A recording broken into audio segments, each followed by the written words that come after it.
Good evening, ladies and gentlemen, and welcome to what is being called a Lowell Budget Forum.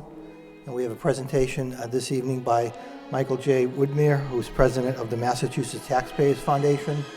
And I want to thank Dr. Scott, school committee person, Jackie Doherty, who actually attended a conference of superintendents and school committee people down at the Cape, I believe, last month in Hyannis, and actually saw this presentation and invited Michael to come speak to us this evening. And with us we have our city manager, Bernie Lynch. We have city councilor Rodney Elliott, who's also chairperson or chairman of the finance subcommittee. We have Jim Leary, who's chairman of the school committee finance subcommittee.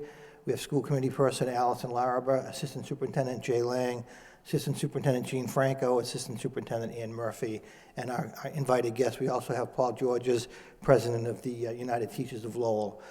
So again, I want to welcome Michael this evening and thank him for coming to Lowell. Michael has been with the Massachusetts Taxpayers Foundation for 20 years, 18 as its president.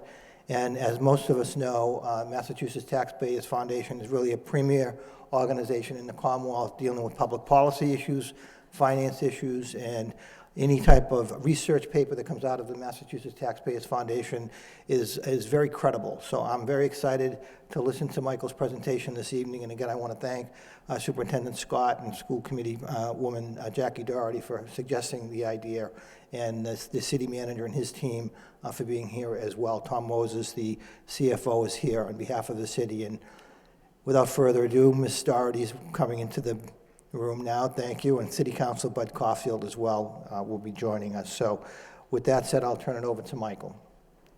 Thank you, Michael. Thank you.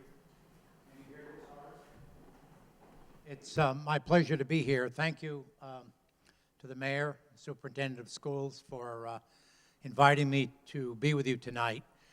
Let me say first, I just want to recognize public servants and all of you who are doing what you do, elected or appointed. These are not easy times for cities and towns, for school systems, and you do God's work in trying to carry forward in these difficult times. I come out of an era in which public service was considered a noble profession. It isn't always considered that nowadays, we know, but I certainly recognize it as such. So I want to salute all of you first.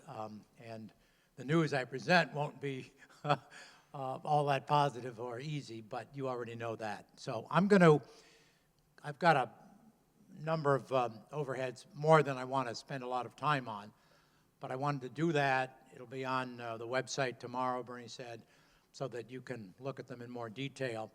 But I'll try to focus on the particular things that I want to emphasize. I should say what I'm going to try to do is a brief overview of how we got into these fiscal problems, looking at 2012, what you can expect, and then examples of what's happening in Lowell, and then other municipalities and some suggested reforms that I think are critical in order to preserve local services. So looking at how we got in this, essentially there was a dramatic decline in state tax revenues. As the next slide shows, it was between 2008 and 2010. It was the largest two-year decline, both absolute and percentage, in the state's history. It was a combination of the global recession, of course, but also the collapse of the stock market. We had grown, as I'll show in a moment, very dependent on capital gains tax revenues. They collapsed, and so it was a combination of those two, the stock market and the recession. And even with the growth of revenues that are coming back, we won't get back really to where we were in baseline tax revenues in 2008, probably until 2013. Here's the capital gains picture I talked about. Capital gains taxes were soaring as the stock market soared, but we were living, of course, on borrowed time since markets go up and down. Clearly, revenue that is generated by people working and paying income and sales taxes is much more stable. It's obviously, with this global recession, some instability, but the capital gains taxes are vastly more volatile.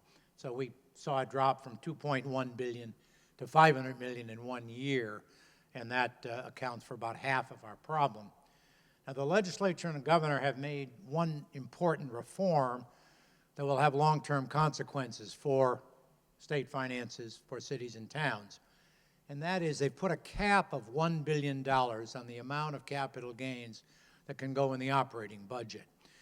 That won't happen probably until 2013 maybe, but as the market is recovered and will presumably continue to grow until the next downturn, this is very important, because what this means is instead of building money into the budget that is not sustainable, it would be put aside, anything above $1 billion, into the rainy day fund. Therefore, when we hit the next recession, we will, one, have not built in spending increases that are not supported by ongoing revenue, and two, we'll have more money in the rainy day fund to shield us from the downturn. So instead of these sharp ups and downs, it will smooth it out. It's a very important change. It does mean as the stock market recovers, we will not be using that money for additional local aid. On the other hand, I would argue, if it's going to disappear anyway, you're building programs that aren't sustainable. So I think it's a very positive step. Fiscal 2011, the year we're in now, middle of the year, the budget, I think this is the key fact I want to highlight. And this is true through the fiscal crisis of 9, 10, and 11, heavy dependence on one-time funds. As I'll show in a minute, there have been major cuts, as we all know. The cuts would have been much more serious if it were not these one-time funds. Two major sources of that. One is the federal stimulus dollars, and I'm talking about the stimulus dollars that go to the state government, not those like the IDEA and that have gone to the schools and local governments directly. And then the other is the state stabilization fund, or really the rainy day fund that you've heard. So that has saved us, but the very stark reality that makes, as I'll show in a moment, fiscal 12 so difficult is we running out of those funds. Federal stimulus dollars end in 2011. We will be able to use maybe a little bit of rainy day money, but not much. So we start with this huge $2 billion hole because of the dependence on one-time money that's running out in 11. This is just a slide on spending from 09 to 11, overall spending. But this is more illustrative. One of the things that the state government's dealing with, and I'll come to the same subject, different program, healthcare costs at the municipal level. Healthcare costs at the state government is principally the Medicaid or Mass Health program. More than 1 million of our citizens across the state depend on Medicaid, either the seniors in nursing homes, low income, disabled. And like every other healthcare program in the nation, it's been growing at 6, 8, 10% rates. And when it's about a $10 billion item out of a $30 billion budget, that has a huge impact. So what you see in this slide is that even in the middle of this fiscal crisis, Medicaid has grown more than $1 billion, and that includes some cuts embedded still in that program. And then everything else, basically, in government has been cut. One of the very difficult things with huge impact in the future and in the past as well on aid to cities and towns, either Chapter 70 aid or non-education aid, is that Medicaid is using more and more of the, taking up more and more of the state budget. One number, 2000 budget, Medicaid and health care were 20% of the state budget. 2011, 37%, from 20 to 37% in a decade. So that obviously has huge implications for the ability of the state to fund other programs. I should emphasize that's not the health reform initiative, it's Medicaid. Health reform added a small cost, but it's a problem that is bedeviling all states, or just about all states. Frankly, no one state knows, nobody really knows how to gain control over it. A lot of it is caseload driven, so it goes up during recessions, number of people availing themselves of the program, and they're entitled to.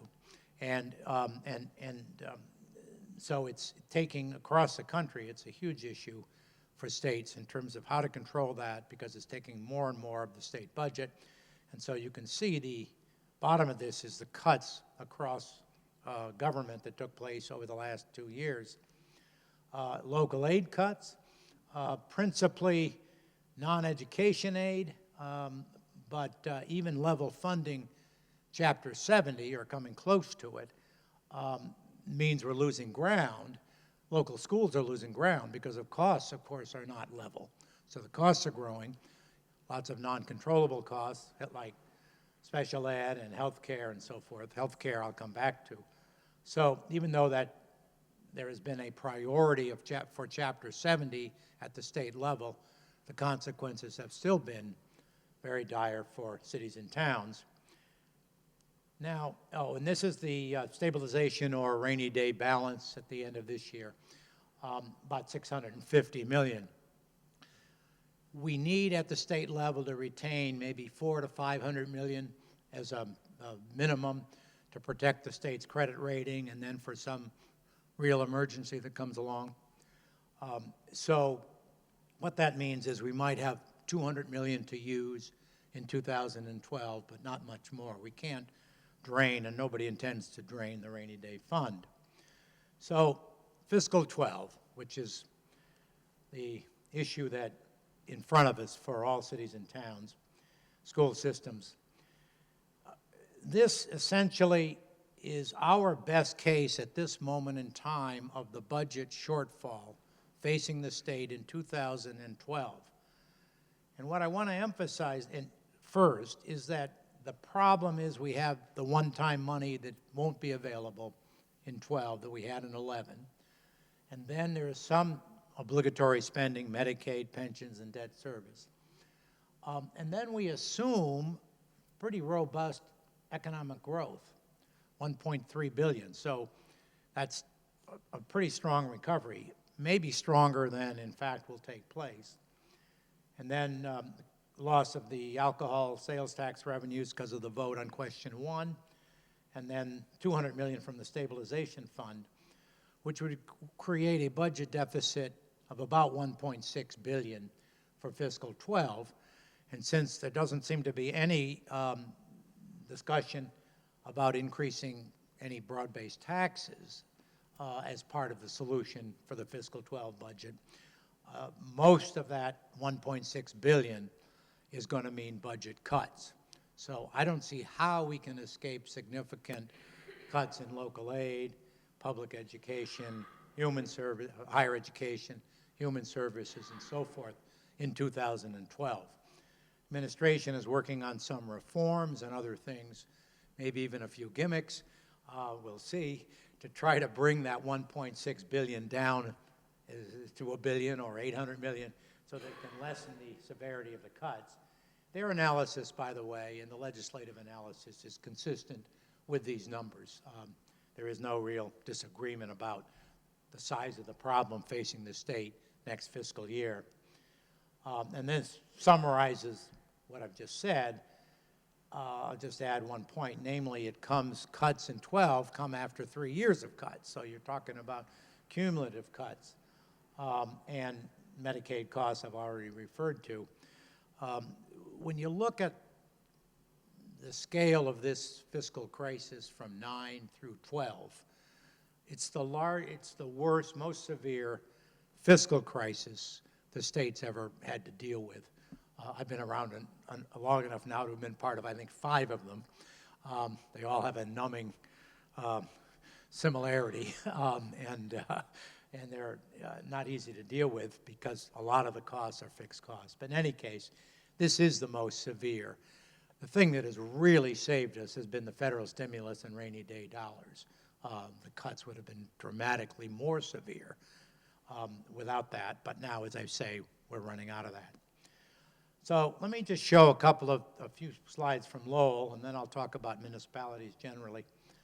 The thing you see on this slide, the state aid to Lowell, you've got total state aid and the net aid after charter schools and other reimbursements. The thing that jumps out at me, if you look at the net number for 2009, I believe it is, right? Is that the most recent? Yeah, 210, I mean. 2010 at 130. That is virtually the same level of aid that Lowell received from the state a decade ago. It's actually less than 2000, it was at 141 in 2002, so it's 11 million less than 2002. And that's without accounting for inflation. That's in absolute dollars. So all of the economic recovery and so forth that took place in the decade, Lowell is now, just even without adjusting for inflation, getting less state aid than a decade ago, which is a huge problem, to say the least, because cities like Lowell depend particularly on state aid. Charter school costs are part of that. I'm not trying to pick on charter schools or not, but I'm just pointing out that as the costs to Lowell have grown increasingly relative to the reimbursements. So the shortfall in state charter school reimbursements has grown through that period. The next slide, I'm going to spend a minute on this because I'm going to come back to the overall problem of municipal health insurance and municipal pensions. This is an astounding slide. It shows the growth in healthcare costs over a decade of about 146% versus the tax revenues and general fund expenditures, which have grown 22 and 6.7%. What this means, very simply, is healthcare in Lowell, and I think it's true in probably the other 350 communities in the state. Healthcare costs are taking more and more and more of Lowell's budget. And this is not a sustainable state of affairs for Lowell or for any other community. At the state level, it mirrors the Medicaid problem, only nobody in the country really knows how to deal with Medicaid and how to control Medicaid. Here, as I'll get to in a little bit, there are clearly steps we, the legislature and cities and towns, can take together to gain greater control over the growth of healthcare costs. Lowell or the state can't control national healthcare inflation, of course, but the rate of growth in the cities and towns and the generosity of their plans for municipal employees and retirees is so much greater than in the state, the federal government, or private plans.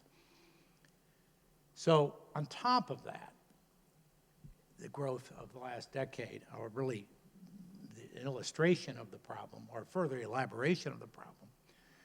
Let me start at the bottom first. OPEB refers to the largely retiree medical obligation facing Lowell, in this case, a $433 million obligation. Huge.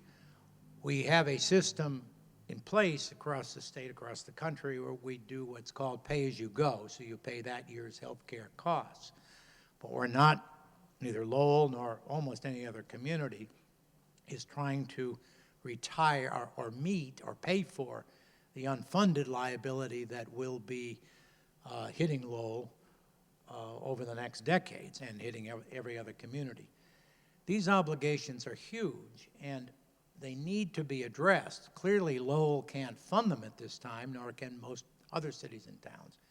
But that describes or highlights the urgency of the need to rein in health care, not eliminate health care benefits at all, but as I'll come to specifically in a moment, but rein in health care.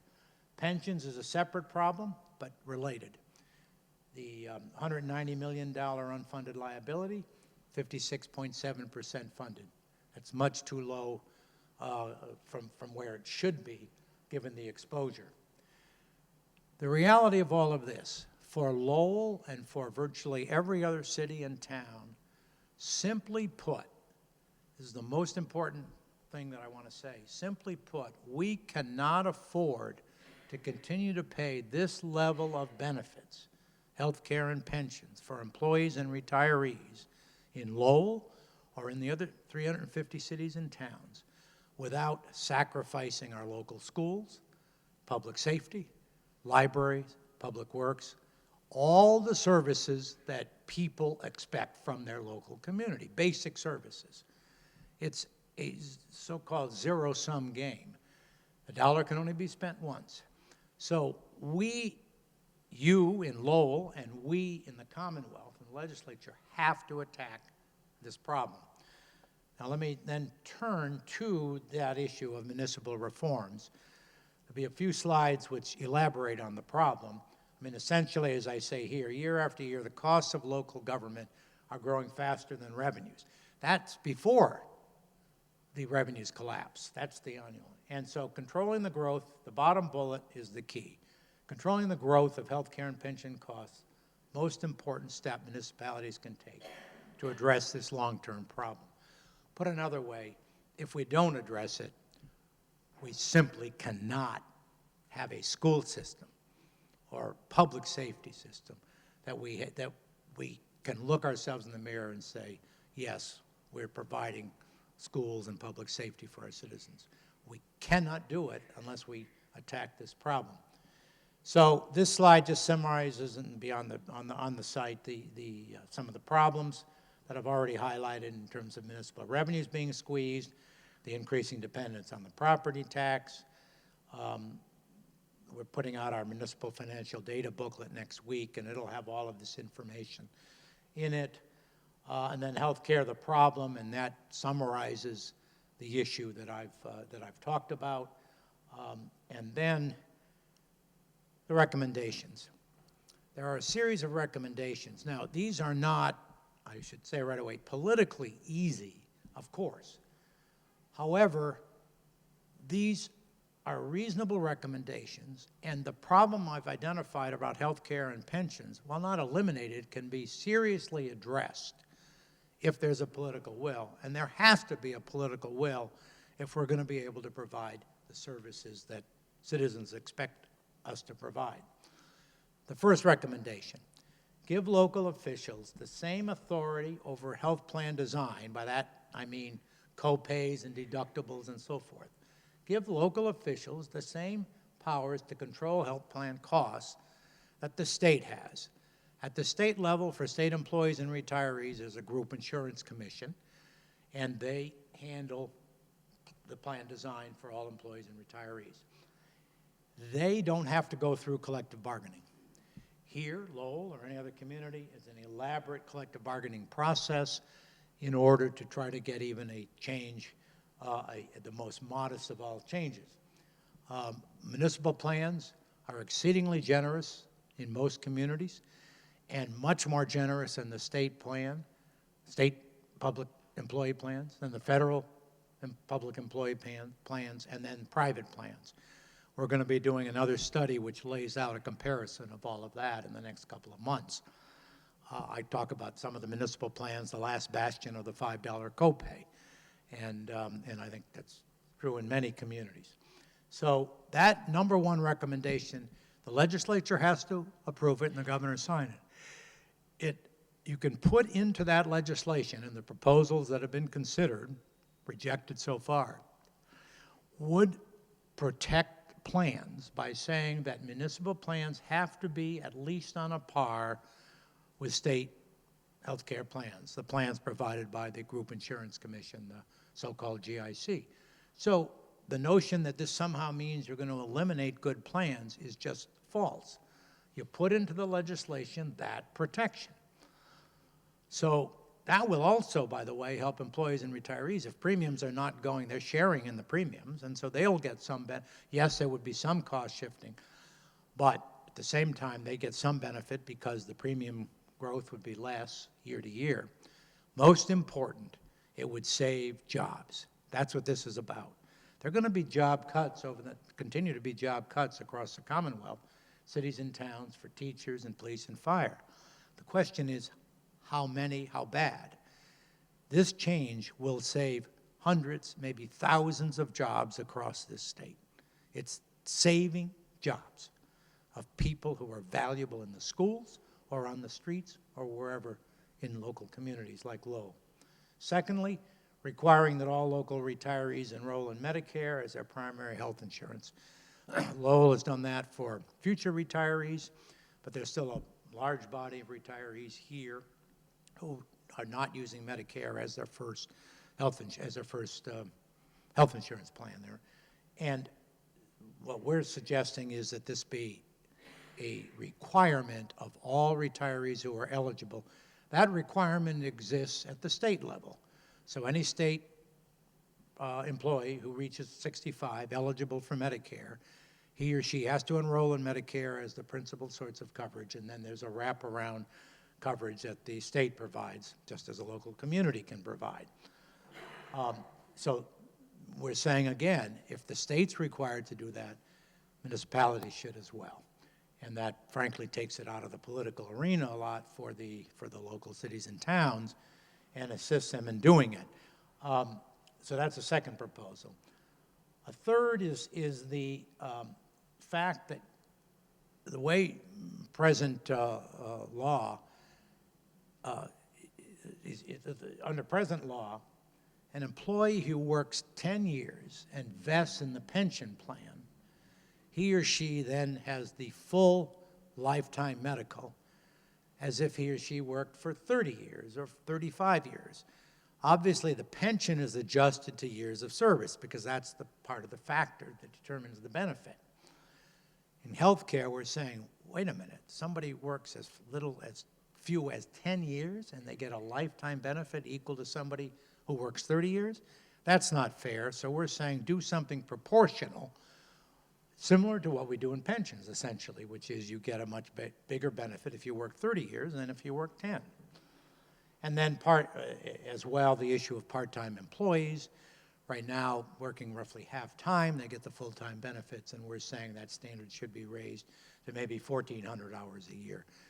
All of these proposed changes are simply meant to put the finances of Lowell and all other communities on a sounder long-term footing and protecting, as I've said several times, the jobs of critical local employees, teachers, police, fire, and so forth. None of these is radical in any societal way. They're only radical in the political environment of Massachusetts. That's a reality. On the other hand, this crisis that's facing us is such a severe crisis that, and the problem of the escalating healthcare costs is going to be with us not just for one more year, indefinitely. This is so serious that this time we can't use other crises. We've let these things pass, but we cannot miss the opportunity this time around. So we at the foundation, Mass Municipal Association, we've put together at the foundation a broad coalition of business groups in support of these recommendations. So a lot of external pressure will be building this year, in 2011 in the legislature to make these kinds of changes. Obviously, a hugely difficult problem, but as I've said several times, a huge amount at stake. So I urge citizens who are watching this and other people part of any political group to weigh in on this. It's absolutely critical to preserve our schools and other local services. Pensions, unlike healthcare, the cost savings are large and immediate. City of Salem, Mayor Driscoll calculated that if they went from a $5 copay to a $20 copay, they'd save $1 million. So, these are huge savings. Think how many teachers that would save. Pensions, much more complicated. You shouldn't take away the pensions that have already been earned. Nobody's suggesting that. So the savings there are they're large, but they're longer term. And they're for people who either have invested, so they're with newer employees, or even people who haven't yet been hired by state or municipal government.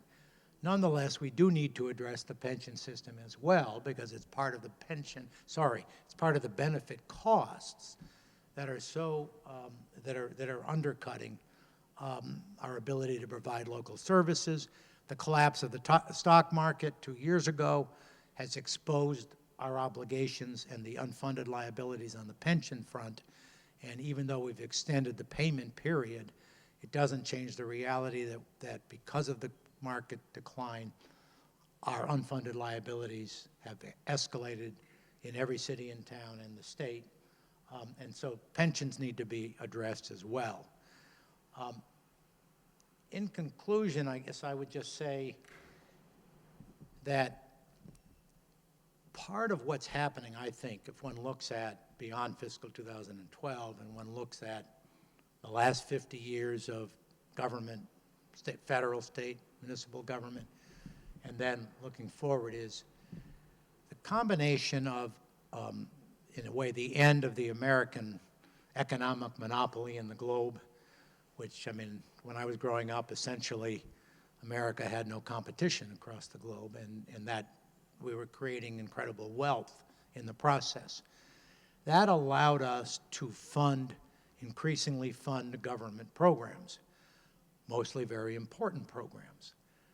What's happened, obviously, with the global economic competition and now this global economic meltdown is I think the equation has changed, and I think it's changed permanently.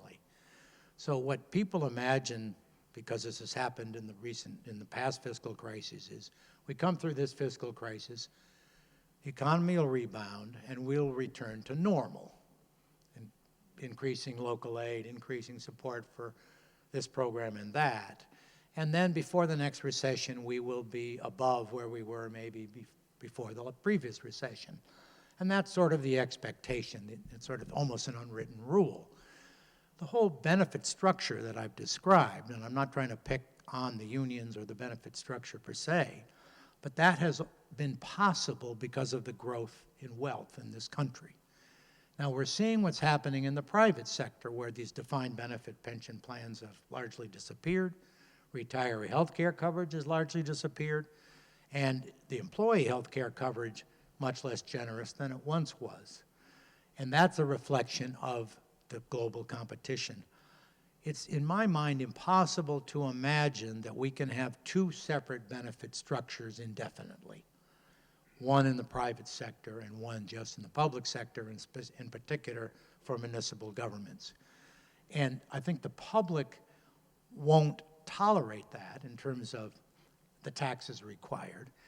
And I don't think the wealth, the kind of, as I say, shorthand term, the global economic monopoly that America had and the wealth we created, we are not going to create that kind of wealth across this country to be able to support government at the levels that we have for the last 50 years, I don't believe. I'm saying that as somebody who supports most of the programs, and we're talking about important health care, human services, public higher education, public safety, local schools. These are bedrock, in my view, investments for our citizens. But I'm saying it because I think because of what I want, not as a value judgment, but as my sense of the trends, because I think what it says is we're not going to return to normal here out of this fiscal crisis. And Lowell, every city and town, not only in this state, but I think across the country and all states, are going to be, over the next decade or two, reevaluating what level of public services they can provide and how they provide them. Now that, in a democracy, is going to be an extremely difficult and ugly process, but it's a reality, I think. And we're already seeing that. I mean, there are articles already springing up all over in the Wall Street Journal, the New York Times, across this country about the reality that these obligations that we've taken on, and particularly the issue of health care and pensions, are not sustainable. And that's the way for local governments that the issue is coming to a head. State governments, it's more complicated around things like Medicaid. But these articles are describing the reality that this is now a national problem and the equation is changing nationally. And so I leave you with that thought because it's not, yes, fiscal 12 is going to be hard, but I think we have to think, and it's not easy because I'm not a subscriber to what you can just do in the public sector what the private sector does. I've worked in the private sector and in the public sector, and they're quite different. You can borrow some things from the private sector to adapt in the public, but they're quite different. But I think we have to understand that this is going to be a whole change over the next decade, 2, 3, in which in the ability to just continue to provide public services in the way we always have. That's a challenge for all of us, and I don't pretend to know how we do that, but I just want to leave that thought with you. So thank you very much.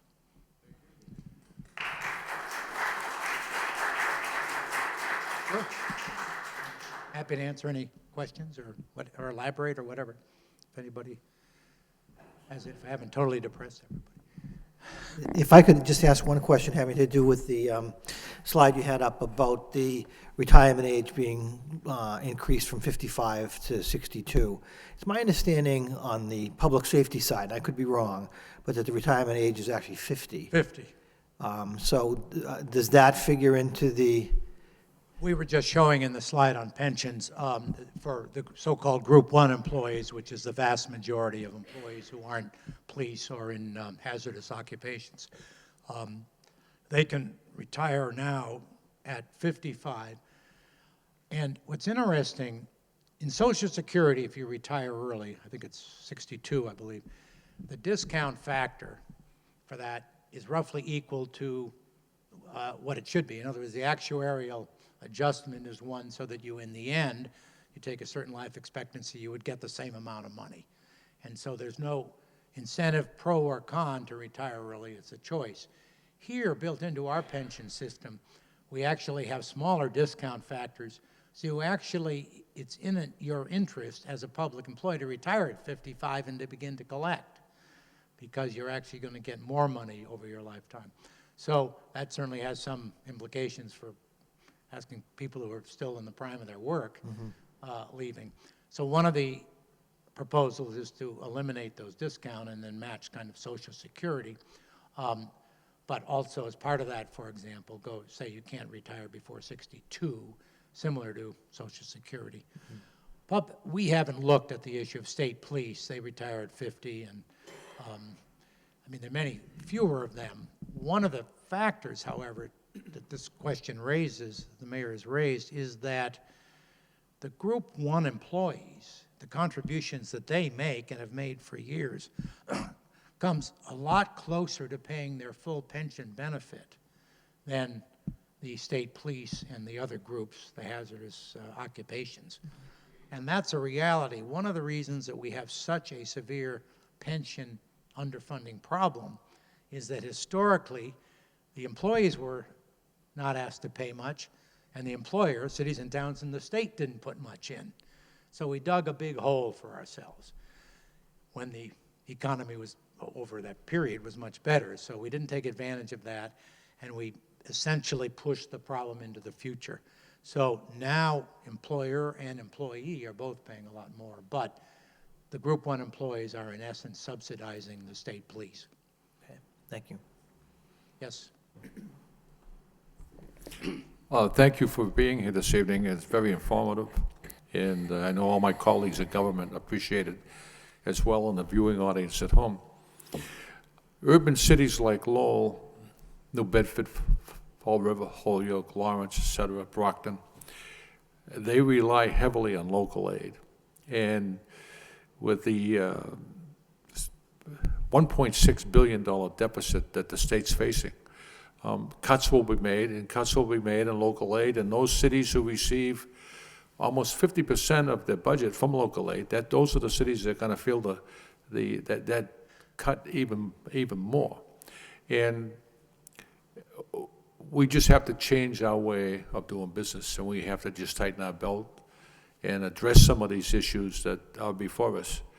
And I think you brought to light some of these issues. And we all know that healthcare costs are escalating every single year. Manager Lynch and the council are addressing that along with the school committee and the superintendent. And Manager Lynch has a scheduled meeting December 15th with retirees, informative meeting to address that issue. But as the state goes, so do cities and towns. Right. And right now the state is hurting. because of the lack of revenues and so forth. But I appreciate your presentation. It was very good. Thank you. Thank you. Yeah, I mean, as the state goes, yes, cities and towns, when the state is prospering, cities and towns are much better off, though it's always more of a struggle in the older cities, as you say, than it is in the suburban communities. One of the issues, whether the economy is improving or not, in other words, whatever the period the state's going through, one of the issues that I think all of this will raise to the surface is the distribution formulas of local aid, particularly the non-Chapter 70 aid. And because, as you say, Lowell and the poorer communities in the state, relative to lots of communities, depend much more heavily on local aid. So then when you have this global economic meltdown and huge fiscal crisis, the particular communities that hurt the most are the Lowells and New Bedfords and so forth of the world. And I don't think that's in the interest of the Commonwealth. And now, of course, the problem is there's limited dollars, so if more money went to Lowell, it comes from some other community, and they're not going to sit by and say, because they've seen cuts too, and I come from one of the suburban communities, and our school systems have been laying off teachers, and our school system and cutting as well. So almost nobody's immune. So with a zero-sum game, it becomes difficult, but I do think there's going to be some evaluation over the next few years of the distribution formulas with just the point you raise in mind. Yes. Thank you. I want to also thank you for coming tonight. I heard your presentation at the MASC conference in November, and I didn't see it up here tonight. Maybe I missed it, but my question really goes to if you could give us a general ballpark of what kind of percentage in cuts that we would be facing. As Councilor Caulfield mentioned, we do rely very heavily. And what I've seen in the suburban school districts, they have been making cuts as well. But I think because of the demographics of our population and the degree of cuts we've had to make over the last few years, we really are in a dire situation in our school system. And are you comfortable at all giving us a ballpark percentage? We've been looking at, hoping for level funding and what that would mean in terms of cuts, but if we're looking for even less than that. Well, before I answer that, I mean, I put out, as you know, the number. I used the 10% number and drew, and then said maybe 5 to 10%. I didn't want to get people to have heart attacks when at the conference. But since then, tax revenues have been coming in better than benchmark, and I should highlight that. Over the last 3 months, September, October, November, about $500 million above the benchmark for tax collections. Now, that's not going to eliminate a $2 billion hole, $1.5 to $2 billion, but it may lower it a bit. So broadly, and when I answer the question, I mean broadly, the number I put out there would be 5%, but that depends on the distribution, of course. And then Chapter 70, they obviously want to preserve the foundation level of spending or do the best they can. And of course, there's non-Chapter 70 education aid that gets cut. That also has an impact, even when they're protecting Chapter 70. But then that means the straight municipal aid, and we saw in one of the slides that 1.4 to 900 or something, I mean, close to 50% cut, right?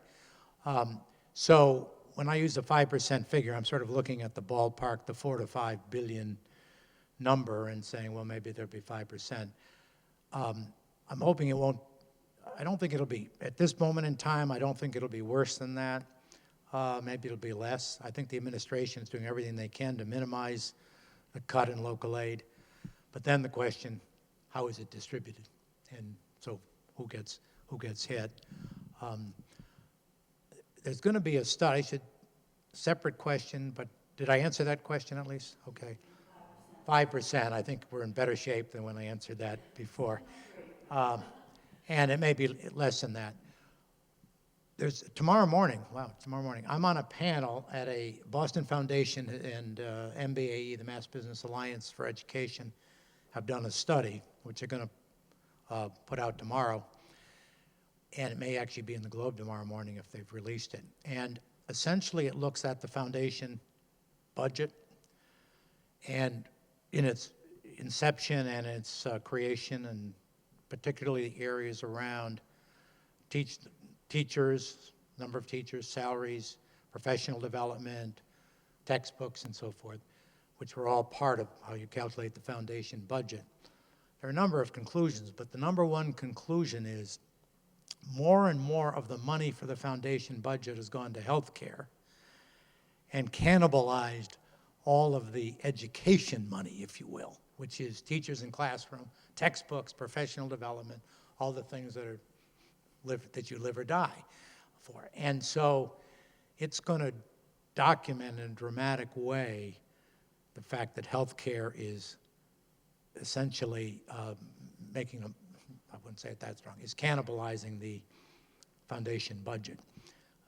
And so I wanted to mention that in the context, so that even though we say as a Commonwealth that we are keeping students at a per pupil level of spending, the foundation standard, we really aren't, because more and more of that money is going to health care. So that'll get a lot of publicity. So I'll be talking about health care tomorrow morning as well. Yes. You said that giving municipalities the same authority. What's that? Oh, okay. Not my favorite. Yeah, Paul George is president of the United Teachers of Lowell. Just a couple of things. One of the things you said was give municipalities the same authority that the state has. Yes. However, the authority that you're suggesting that the municipality have would be held by one individual or a few individuals, whereas under the state program, with the GIC or the group commission, you've got 15 people, many of them are union members. It's a diverse group. They come up with recommendations. The governor has to sign off on it. And since the legislature is subject to whatever those changes are, there is a pushback mechanism by which the legislature could push back on the Sure. commission if they didn't like it. Sure. So it's not really giving municipalities the same authority as the state has, because the state has a commission that directs this.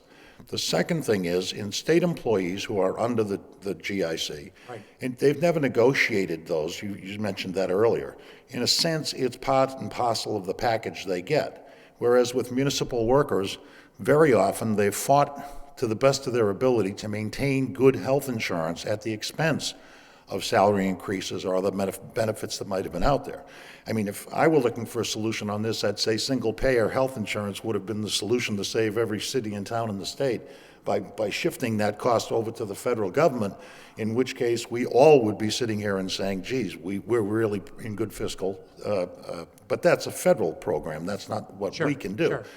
sure. Just recently in Lowell, on the school department side, by educating members to other health plans that we had negotiated several years ago, we were able to save some money. I mean, the increase went up, but the increase was, how can I put it, mitigated by over $2 million just on the school department side by doing it smart rather than doing it authoritarian. I'm just saying there's a difference between when you're asking for cities and towns to have plan design I don't think it's really fair to say you're giving them the same authority as the state has, because the state has a commission that makes this decision, and that commission includes union people. Well, I think that's an important point. Mayor Menino, Boston mayor, obviously has put out a proposal. Sure, thank you. No, those important comments. He's put out a proposal that would have Boston, it's a home rule petition for Boston, and I know Lowell has a home rule petition, but in Boston's case, the proposal would be to mirror the group insurance commission at the state level. So there would be an advisory board for Boston, and with roughly, could be the same kind of makeup with union representation and so forth that the state has. So I think that's fine. I mean, I don't know whether a small community you could do that, but certainly for cities, that would be another option. I think the issue there, though, I mean, the key point is the much greater flexibility that would be given to the leaders of that city or town to adjust health plans similar to what the state has. So it can mirror that. you know, the collective bargaining issue, I appreciate that argument. A couple of comments. One is, lots of recent studies have shown that for the same job, public sector salaries now equal or exceed private sector salaries. So I think the argument that at one point in time, benefits made up for smaller salaries, which was true, is no longer true in the studies that I have seen. Secondly, we're in a desperate situation, as I've described. If we don't do something along the lines of those recommendations and others that I've laid out, we will lose more and more of your members. And that's the reality. And I think we as a Commonwealth have a responsibility to act in a way that we preserve our strength in this state, which is schools. It's our great competitive advantage. And obviously, we as human beings care about our kids and educating them. So we are in a drastic situation that requires really forceful action. But I want to underscore, the proposal would still preserve generous health care plans for municipal employees and retirees. More generous than in the private sector, more generous than the federal government plan. We would set a standard of the GIC. So in the context of how desperate our challenge is, I think these recommendations are really quite modest. Sure.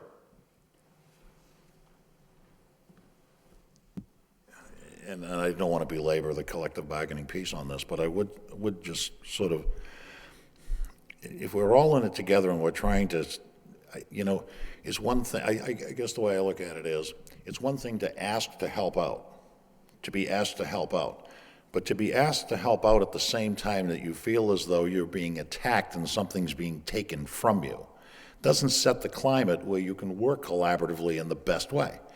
I have a deep concern, particularly for retirees who retired decades ago that make very little money in their pensions at this point, and consequently could suffer a cost shift that could really debilitate them. It wouldn't necessarily debilitate me, but we had teachers here and city employees here a couple of weeks ago that retired 20 or 25 or 30 years ago before there was really robust growth in salaries. And if they were to find a cost shift, I mean, it would hurt them deeply. In some cases, the health insurance plans, they're dedicated to certain plans, but we try to mitigate that to some degree by educating them and consequently letting them make an informed decision. But there's that protective sort of, not necessarily for me as an active member and a teacher, an active teacher and so on, but for people who were there before us, who could really be hurt by a shift in healthcare costs. Now, again, I brought up the thing about single payer, which I think everybody would agree would be extremely beneficial to everyone, and somehow this whole program fell short. But we've got to keep in mind the compassion piece of it, and I understand the fiscal realities, understand it totally. But shouldn't it be for the unions, how can I put it this way? Shouldn't it be up to the unions to be able to say in what way they want to help, rather than at the same time having something pulled away from them? It's as though someone's coming to my door looking to say, I need your help, and at the same time his brother's in my back room stealing my TV set. I mean, one doesn't necessarily, how can I do, promote generosity in that kind of environment. I understand the point. Let me make 2 or 3 comments. One is, nothing that I have said, and if it's come across that way, then I'm glad you raised this. I didn't mean it. I have great respect for public service, as I said at the outset. My wife was a teacher for decades. My daughter, my son come from generations of public educators. And I worked in government. So I have a great respect for public employees. But the compassion argument cuts both ways. Yes, they have worked and paid their dues, the retirees, But we have an obligation, a responsibility, and a compassion for those coming next. And if we don't have sufficient teachers in the classroom to educate those children, we have abdicated our responsibility. So I would argue we're all in this together, and nothing I'm suggesting says or in any way that teachers or public employees are bad. Now, I know lots of people are attacking government. I'm not one of them, and I want to underscore that. But the situation is what it is. We have an obligation as a society, I would say, to give our next generation the education we got. I think we have an obligation to do both, take care of both, find the best way and be smart about it. And Thank you. thank you, Paul. Thank you, and I don't want to monopolize. Sure. Michael, I would like to thank you. I know you gave your personal time tonight to come to Lowell to educate us on the fiscal situation that we are presently in. And we do know that you, and the points that you just made with regards to caring for the students that are in front of us, to have policemen on the streets, firemen who are going to come to our homes. We do need to look at these very challenging issues in a very serious way. It's not business as usual, and if it is, we will not have critical services. And we know that you're out there sounding the alarm, trying to educate the community, and they're difficult issues. The issues that our president of our UTL, Paul Georges, brings forward are tough for us to deal with. You did mention that there will need to be a political will. I think you've heard some of the issues that we face here in Lowell. Yes. And it's not unlike other cities and towns, as you've said, across the Commonwealth. But we do appreciate you coming tonight. Sure. This is definitely a public service that is greatly appreciated, not only by everybody who's here, but by the, I'm sure, thousands that are watching you on Channel 10. Giving up their evening watching me Yes. tell how bad things are. There you go. Well, our school committee members and our city councilors have some very, very tough decisions ahead of them, and I think it's important to brace our community so that people understand why we're picking from a whole bunch of choices that nobody wants to pick from at all. So it's very difficult. So thank you again. Is there any other further questions? You're very welcome. It's my Thank you. pleasure, and good luck.